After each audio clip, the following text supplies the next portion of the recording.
Bien-aimés dans le Seigneur, je vous salue tout ce matin encore. Que la paix et la grâce du Seigneur soient avec vous et avec vos proches. Ce matin, nous voulons parler d'un message. Et le thème de ce message de ce matin s'intitule « La distraction ». Nous allons prendre comme référence de base, nous aurons deux textes que nous allons lire. Nous avons le livre de 1 Roi chapitre 4, versets 22 à 27, et le livre de Néhémie chapitre 6, verset 1 à verset 3. Ce message de ce matin sur la distraction, c'est une série de messages que nous passerons jusqu'à ce que Dieu nous donne la conviction de nous arrêter. Et il est aussi pour vous, il est aussi pour moi. Ce message est aussi pour moi parce qu'il est comme pour moi comme une auto-prédication. Et c'est ce que Dieu m'a fait remonter au cœur afin que je me prêche à moi-même aussi et que je vous annonce également à vous. Que Dieu vous bénisse encore ce matin. Oui, chaque fois, bien-aimés dans le Seigneur, quand nous sommes sur le chemin d'accomplir notre destinée, le chemin d'accomplir notre vision, d'accomplir nos objectifs, nous sommes souvent confrontés à un ennemi qui soit visible ou invisible, qui tente des fois de nous dissuader, qui tente de nous retarder, qui tente de nous arrêter.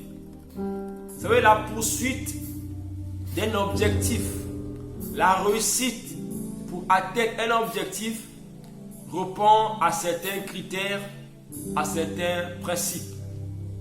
Notamment, nous pouvons citer la concentration, la rigueur, l'attention et autres. Si certains principes, si ces principes ne sont pas respectés, nous aurons du mal à atteindre nos objectifs, nous aurons du mal à atteindre nos buts. Et le manque d'attention, ou le manque de concentration, ou le manque de vigilance peut causer du tort, causer un dommage, peut freiner même l'élan de cœur, peut freiner même un projet, peut te freiner même dans ce que tu veux faire parce que cela va te distraire. C'est ainsi que vous comprenez que même un homme qui porte les œufs, quelqu'un qui prend des œufs sur lui pour l'emmener d'un côté vers un autre, une telle personne qui a des œufs sur sa tête fait extrêmement attention parce qu'il sait qu'à la moindre distraction, les œufs se tomberont et les œufs étant fragiles vont se casser. Cela est de même pour tous, pour nous tous. Quand tu as un projet, il doit être précieux dans tes mains. Quand tu as une vision, elle est précieuse dans tes mains. Elle est dans tes mains comme ces œufs-là que tu dois porter d'un point vers un autre, mais tout en restant concentré, tout en restant prudent. Parce que le manque de concentration produit ce que l'on appelle la distraction. Le manque d'attention crée la distraction. Et la distraction t'empêchera d'atteindre ton objectif, qui est d'atteindre ta vision, qui est d'atteindre ton objectif, qui est d'atteindre la mission pour laquelle, ou le but, ou ce pour quoi tu veux faire la chose. Le dictionnaire définit la distraction comme l'état passager de quelqu'un qui manque de concentration. L'état passager, c'est-à-dire c'est un état qui n'est pas toujours là, mais c'est un état qui est passager, c'est quelque chose qui vient momentanément. Et après cet état-là s'en va. C'est-à-dire que c'est quelque chose qui se passe à un instant T, mais qui produit des gros dégâts, qui te conduit à même être freiné de la marche, même être freiné de l'accomplissement de la vision de ton objectif. Il dit c'est un changement dans le cours de tes pensées par une influence propre ou extérieure au sujet. Tu as des pensées pour faire quelque chose, tu as une vision pour faire quelque chose, tu as une vision d'accomplir quelque chose, mais subitement tu as un changement dans le cours de tes pensées. Et ce changement peut être influencé, peut être dû soit à toi-même, soit à quelque chose extérieur. C'est ça la distraction. Et ça, c'est très dangereux, c'est très grave. Beaucoup d'entre nous n'arrivons plus à atteindre nos objectifs. Beaucoup d'entre nous n'arrivons pas à atteindre nos missions. Ce n'est pas seulement le diable qui vient, c'est des fois la distraction. C'est le manque d'attention, le manque de concentration fait à ce que certains projets commencent, s'arrêtent. Fait à ce que certaines visions commencent, s'arrêtent. Fait à ce que ce manque-là nous conduit à ce que certains objectifs ne soient pas atteints par le simple manque de concentration. Ainsi donc, la distraction peut venir soit de nous-mêmes ou de ceux qui nous entourent, de notre voisinage. Le voisinage peut te mettre dans une distraction pour ne pas que tu atteignes ton objectif. Comme toi-même, tu peux te mettre dans la distraction et tu n'arriveras pas à atteindre ton objectif. Par tes yeux, par ta convoitise, au lieu d'être fixé sur l'objectif, au lieu d'être concentré sur ce que tu veux faire, dès lors que tu détournes ton attention pour vouloir voir ce qui est à gauche, à droite, tu te distrais et tu oublies l'essentiel. La distraction conduit les hommes à oublier l'essentiel et à être le superficiel. Or, quand nous oublions l'essentiel, le superficiel prend la place et nous échouons. Et c'est après qu'on se rend compte que nous nous sommes éloignés de l'objectif parce que nous nous sommes laissés distraire. Mais c'est un sentiment, c'est quelque chose de très dangereux. C'est quelque chose de très très grave que de se laisser, que d'être dans la distraction. C'est quelque chose de très très grave que nous devons éviter, que toi et moi devons éviter. Quand nous lisons Néhémie chapitre 6, verset 1 à verset 3, nous voyons que Néhémie a eu la vision, a eu l'idée, a eu le cœur de rebâtir la muraille. Mais pendant qu'il est en train de rebâtir la muraille, oh gloire au Seigneur, je bénis cet homme qui a su être dans son objectif. Mais quand tu te décides à faire une chose que Dieu te donne, il faut rester à ta chasse là. Fais attention à ceux qui te distraient. Néhémie est sur la montagne, est sur la muraille en train de bâtir. Mais il y a eu un moment donné où les Tobija, les Sambala, les Geshem viennent pour lui proposer de l'aide. Ces hommes qui auparavant ne voulaient pas qu'il rebâtisse la muraille. Car celui qui vient te distraire, il ne vient pas toujours pour te dire je suis venu te distraire. Mais il peut te conduire une distraction sans même qu'il se rende compte lui-même aussi. Ils viennent pour lui proposer une aide. Mais une aide qui devait conduire Néhémie dans une distraction. Néhémie dit, moi je ne descendrai pas. Je suis en train de faire une action. Je suis en train de faire une activité. Je ne descendrai pas parce que si je descends, le travail sera interrompu. Parce que j'ai un objectif à atteindre. J'ai une mission à accomplir. Tant que je n'ai pas accompli ma mission, tout ce qui viendra après, ce n'est pas mon problème. Or, beaucoup parmi nous, nous embrassons beaucoup de choses à la fois. Nous embrassons tellement des choses que nous oublions l'essentiel. Nous embrassons tellement des choses que nous oublions le principal. Mais dans la vie, il y a des choses qui sont accessoires. Il y a des choses qui sont fondamentales. Évite que l'accessoire prenne la place du fondamental. Le fondamental doit rester à la place du fondamental et l'accessoire doit rester accessoire. L'accessoire peut ne pas être satisfait, mais le fondamental est là. La fondation doit demeurer. Il dit, je ne descendrai pas, tu ne pourras pas me distraire. Si l'ennemi s'était laissé distraire par Tobija Sambala, assurément la muraille ne serait pas rebâtie. Parce que comment la muraille allait continuer pendant que c'est lui qui donnait les instructions, c'est lui qui travaillait, c'est lui qui était le maître d'œuvre, c'est lui qui était le coordinateur. Il dit, même si vous êtes là, moi tant que je n'ai pas fini de faire ma chose, je ne descends pas. Oh, un jour un homme de Dieu disait, il dit, moi quand je prie mon téléphone, je le ferme. Quel que soit le problème qui viendra, c'est après parce que je suis en connexion avec mon Dieu. Parce que même si le problème arrive, qu'il soit grave, qu'est-ce que moi je peux faire? Est-ce que moi je peux le changer? Est-ce que moi je peux faire une chose? C'est Dieu que j'invoque dans le secret. Lui il peut descendre, il peut agir. Alors moi je me concentre. Quand c'est mon temps de prière, je n'ai pas à jouer sur mon WhatsApp. Comme c'est mon temps de prière, je n'ai pas à suivre la télé. Quand c'est mon temps de prière, je reste concentré dans mon temps de prière. Je ne me laisse pas distraire. Quand c'est mon temps de prier, je dois être attaché à Dieu. Quand c'est mon temps de travailler, je dois être dans le travail. Je ne me distrais pas parce que je dois toujours atteindre l'objectif de ce pourquoi je suis en train de faire la chose.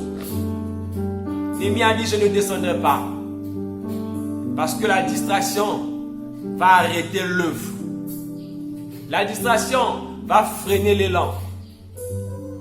C'est ainsi qu'il a vaincu. C'est une ruse du diable, la distraction. Quand il vient vers nous, il dit, je viens te dire ceci. Je suis en train de faire telle chose. Il dit, oui, ça c'est une bonne chose. Mais est-ce que je ne peux pas l'associer à cela? En voulant associer des choses, ça devient lourd. Et des choses qui sont simples à faire avec Dieu, il faut le faire simplement comme Dieu vous le dit. Je bénis le Seigneur lorsque Dieu m'a donné ce message à cœur. Je voulais dire que c'est aussi une auto-prédication pour moi. Que cela soit aussi quelque chose qui va être à cœur pour toi, mon frère, ma soeur. Nous commençons, nous nous arrêtons. Mais c'est parce que nous nous laissons distraire. Nous commençons, nous n'achevons pas. Parce que nous nous laissons distraire. Nous commençons, nous nous freinons. Parce que nous nous laissons distraire. Après, on se rend compte, où est-ce que je suis? Qu'est-ce que j'ai fait? Je me suis laissé distraire. Il y a des gens, il prend de l'argent. Il n'a pas fait un programme. Il n'a pas fait un objectif. Il va au marché chercher à acheter les choses. C'est là où il commence à faire le programme. Il se rendra compte qu'il a acheté tout et n'importe quoi. Et l'argent est fini. Tu t'es laissé distraire par tes yeux parce que tu as vu. Un enfant de Dieu ne marche pas comme ça. Tu dois avoir un plan. Tu dois avoir un programme. Je vais au marché. Je vais acheter ça, ça et ça. Quand tu vas au marché, tu achètes ce pourquoi tu as l'acheté. Et quand tu rentres, même si tu vois des choses qui brillent aux yeux, des choses qui font plaisir à l'âme, ce n'est pas dans le programme, ce n'est pas dans le projet, je ne me laisserai pas distraire, parce que si je me laisse distraire, si je rentre dans ce chose-là, je suis en train d'empiéter à un chapitre, et donc demain après-demain, j'aurai un problème de finance, j'aurai un problème de planning. La distraction, c'est subtil. Elle ne vient pas te dire, je suis venu te distraire. Mais tes yeux peuvent te conduire une distraction. Des fois, tu as la même chose à la maison. On voit des femmes, elle a déjà ses habits, ses chaussures. Mais rien que les yeux, quand elle va au marché, elle en a acheté encore d'autres. Et c'est demain qu'on te dira, il manquait à manger. Mais pourquoi avoir 1000 chaussures pendant que tu devais acheter à manger pour demain? C'est les yeux qui nous font distraire. C'est très très dangereux, la distraction. Dans 2 Rois chapitre 4, verset 22 à verset 27, nous voyons la détermination de la femme sunamite. Cette femme qui avait un problème. Son problème, c'est que l'enfant qu'elle avait eu, que Dieu avait donné, l'enfant est fini par avoir la mort. Elle me dit qu'elle avait prié pour l'enfant. L'enfant avait expiré, il est mort. Et puis nous rend grâce que la femme prie l'enfant. Elle est restée focalisée. J'aime l'attitude de cette femme. Ni son mari, ni Géasi, ni les serviteurs, personne ne la distrait. Elle est restée dans son objectif, dans la poursuite de sa mission, parce que son objectif était de voir l'homme de Dieu pour que l'homme de Dieu ressuscite son enfant. Elle me dit que quand l'enfant est mort, elle n'a même pas dit à son mari que l'enfant était mort. Assurément, le mari a dit, on fait la veille en terre. Elle était restée focalisée. Quand elle demande au mari, donne-moi les serviteurs, donne-moi les chars, moi je dois aller voir l'homme de Dieu. Et elle a pris tout ça, elle est partie. Elle n'a jamais dit aux serviteurs, elle n'a jamais dit à XY, elle n'a pas dit à Géasi qui venait à la rencontre. Elle a dit seulement son problème à Élisée parce que son objectif était de rencontrer Élisée et de parler avec Élisée. Et donc tout ce qui pouvait venir après, qu'il y ait un soleil, qu'il y ait un vent, ce n'est pas son objectif. Son objectif c'est aller parler à Élisée pour que Élisée guérisse son enfant. Il y a des gens qui quittent la maison pour aller à l'église. Il arrive en chemin, il voit le soleil, il repart. Quel était ton objectif? Est-ce que ton objectif était de t'arrêter en chemin ou d'arriver à l'église? Il quitte la maison pour aller à l'église, il arrive en chemin, il voit la pluie, il repart. Quel était ton objectif? Est-ce que ton objectif était de t'arrêter en chemin ou d'arriver à l'église? Quand tu te décides de faire une chose, Dieu est dans la chose si elle vient de lui. Quelque chose ce qui viendra après, poursuit l'objectif, Dieu est dans cette chose. La distraction, bien-aimé le Seigneur, nous conduira à toujours commencer et à ne jamais finir. Avec des hommes qui auront beaucoup de chantiers inachevés. Et à la fin, on aura passé du temps pour rien. Dans 1 Pierre chapitre 5, verset 8, la Bible dit ceci. Il dit, soyez sobres. Veuillez, votre adversaire le diable rôde comme un lion rugissant, cherchant qui il dévorera. Soyez sobres. La sobriété ici, c'est être calme, être concentré en esprit. Soyez éveillés. Soyez attentifs, soyez concentrés, ne soyez pas distraits parce que Satan, le diable, notre adversaire, n'est pas loin, il rôde autour, il attend le moindre faille de distraction pour qu'il rentre. Tu as prié Dieu pour une chose, Dieu t'a donné, ce n'est pas la fin, continue à prier. Tu as prié Dieu, Dieu t'a guéri, ça ne veut pas dire que tu ne prieras plus, puis tu arrêtes là, Satan t'attend sur un autre sujet. Tant que nous serons sur la terre, Satan continuera à tourner autour de nous pour nous faire du mal. Veillez et priez, soyez sobres. Car notre adversaire, Satan, il cherche qui va dévorer. Il cherche les hommes distraits. Il cherche les femmes distraites. Qui prient dans la distraction. Qui ne sont pas concentrés. Qui n'ont pas d'objectif. Qui ne sont pas motivés. Qui ne sont pas attachés au Seigneur. Voilà les proies qu'il est en train de chercher. Oui, des fois, si tes projets ne se réalisent pas, il faut t'asseoir pour voir. Est-ce que tu les commences, tu les achèves dans la détermination. Dans la version française courante dit, soyez bien éveillés. 1 Pierre chapitre 5 verset 8, version français courant. Soyez bien éveillés. Éveillés. Lucide, car votre ennemi le diable rôde comme un lion rugissant, cherchant quelqu'un à dévorer. Soyez éveillés, soyez vigilants, soyez avertis, soyez attentifs, ayez l'attention, soyez prudents, ne soyez pas distraits, car l'ennemi rôde autour, bien-aimé le Seigneur. Oh, je prie le Seigneur et je suis en train de prier Dieu pour que, durant ces moments de confinement qui sont passés, que beaucoup se réveillent, seulement ceux qui étaient hommes se réveillent. Car assurément, beaucoup ont pensé que c'était des moments de repos. L'habitude est une mauvaise chose, nous y reviendrons un jour. Les gens pensaient qu'il faut prier seulement quand on va à l'église. Mais le diable rôde tout autour de nous. Il attend la moindre faille pour te mettre la lourdeur de prière. Dès lors que tu ne pries plus, dès lors que tu ne cultives plus la prière, il te met la lourdeur. Et ça devient une habitude. Tu ne pries plus, tu es écarté de Dieu. Car un enfant de Dieu communique avec Dieu par la prière. Le moyen que nous avons pour parler à Dieu, pour communiquer avec Dieu, pour échanger avec Dieu, c'est la prière. Et si nous ne prions plus, nous ne communions plus avec Dieu. Il ne faut pas confondre les cris que nous faisons avec la prière et l'adoration. Quand quelqu'un est par la maladie, il dit, hé Seigneur, ça c'est pas une prière. La prière c'est élever le Seigneur, c'est glorifier Dieu, c'est adorer Dieu, c'est élever Dieu, c'est exalter Dieu. À ce moment-là, Dieu regarde et dit, oui, cet enfant a besoin de quelque chose, je lui donne cette chose-là. C'est passer du temps avec Dieu. Veillons, soyons sobres. Que le fait de rester à la maison ne te conduise pas dans la distraction. Que la télé ne nous conduise pas dans la distraction. Que les nouvelles technologies, les WhatsApp, les Viber ne nous conduisent pas dans la distraction.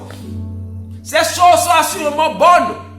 Mais ce ne doit pas être les choses principales de la vie de l'homme. Mais nous devons remettre le principal. C'est Jésus. Le principal, c'est chercher la communion.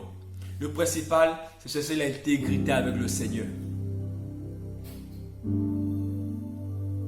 Soyons sobres, veillons, car Satan le diable, notre adversaire, il rôde tout autour de nous. Il rôde. Cherchons qui il dévorera. Mon ami, le Seigneur, ce message que je tenais à passer ce matin, pour dire à quelqu'un, assurément tu n'avances pas, les projets n'avancent pas. Assurément la distraction t'a freiné. Assurément la distraction t'a arrêté. Un jour, Dieu appelle Pierre. Pierre dit, Jésus, si c'est toi, fais-moi marcher sur les eaux. Jésus dit, c'est toi, alors viens, marche. Pierre est en train de marcher. Tant que le regard de Pierre était fixé sur Jésus, Pierre marchait sur la mer. Tant que Pierre n'était pas distrait de regarder à gauche et à droite, la Bible dit Pierre était en train de marcher. Mais quand Pierre a commencé à voir qu'il y a à côté de la mer le vent, quand il a commencé à voir qu'il y a aussi les flots, quand Pierre s'est détourné, quand il a laissé la distraction par ses yeux rentrer, il a freiné le processus. Pierre allait assurément marcher de la barque jusqu'à là où était le Seigneur. Mais quand il a vu la mer, quand il a vu les flots, quand il s'est rendu compte, il a dit oh! Et elle lui dit qu'il a commencé à s'enfoncer. Mais la distraction, c'est une faille qui est très dangereuse. Quand vous faites une chose, faites attention à ce qui peut vous distraire. Faites attention à ce qui peut vous freiner. Soyez concentrés. Car quand Dieu donne une vision, il donne assurément la provision. Il donne aussi les moyens. Il donne aussi les sommes. Soyez sages, soyons sages. Je prie que par ce message, que tous, nous puissions être des hommes qui soient déterminés dans la poursuite des objectifs, qui ne s'arrêtent pas en chemin, qui ne se distraient pas, qui évaluent les moyens et qui arrivent jusqu'au fond, qui ne font pas les tombeaux, les chantiers inachevés, mais qui arrivent jusqu'à accomplir le désir de leur cœur, ce que Dieu leur met en cœur. Que Dieu continue à nous bénir. Que ce message nous fasse du bien. Que ce message nous donne la capacité, la force de désormais nous élever et nous lever pour atteindre nos objectifs. Quand tu dis je vais prier, que rien ne te perturbe dans ta prière. Même quand c'est un appel important, ils vont rappeler. Que Dieu te bénisse. Que Dieu nous bénisse. Shalom sur vous. Au nom de Jésus. Amen.